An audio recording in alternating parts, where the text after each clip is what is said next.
Before we begin, let us give you the basic facts about this episode's topic that is accepted throughout the scientific community. Gluten is an organic compound composed of two proteins known as glutenin and gliadin. It is responsible for the elasticity of dough when water is added to flour.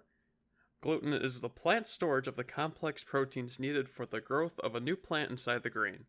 The most common plants it can be found in is wheat, rye, and barley. Now, the controversy over this compound is whether or not it's healthy for humans.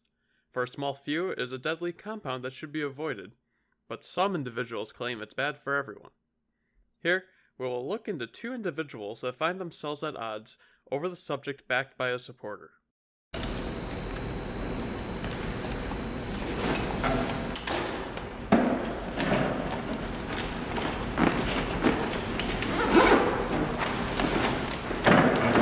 This is really good. Want to try some?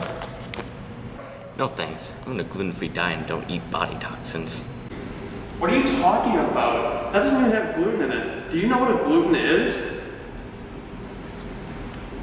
I know enough because a doctor told it to me. What doctor? Now entering the discussion is Dr. William Davis. That's right, folks. This pioneering cardiologist is a one-man army against the consumption of whole grains. Some of the few diseases he believes would vanish by avoiding to eat this compound are cancer, type 1 diabetes, rheumatoid arthritis, and multiple sclerosis, to name a few. Let's hear what he has to say. Hey, you may not have known this yet, but gluten is part of 80% of all of our diseases because it's a group of grasses. But that was my apple. I don't care if it was your apple. You see, what we eat today isn't like the gluten and wheat of old. It's been modified by science. Now we should probably just call it like Frankenwheat. Well, what makes it so bad? Gluten modification, you see, gliadin, is a smaller protein within gluten that acts as an opiate. It doesn't get us high, it doesn't give us relief from pain, it simulates appetite, making wheat the perfect obesogen. Wait just a minute. Do you really these pass on as true science? It's a disgrace. Who are you? Here is a chemist from the McGill University representing the many critical scientists and foundations. His position at the university is solely dedicated to demystifying science and debunking big claims.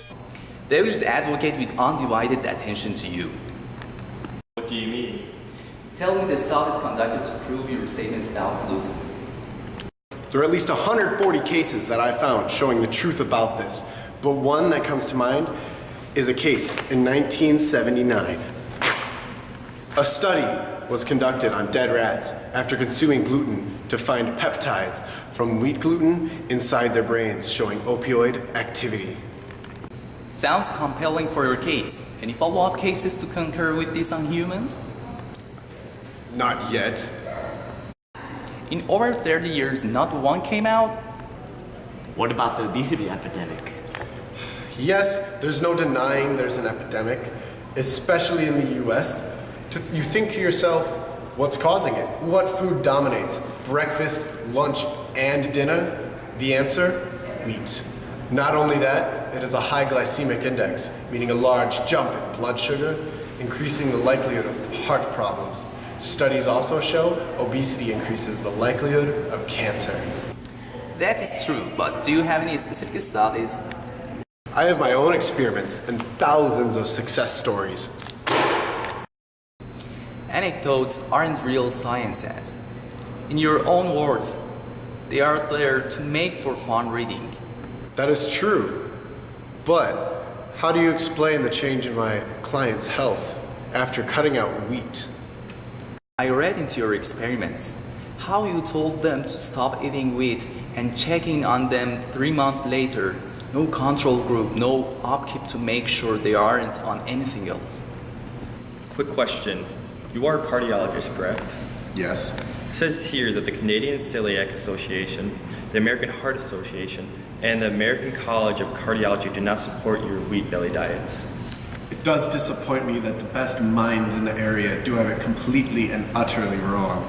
And why is that? Because I'm a doctor doing preventive research, you can trust me.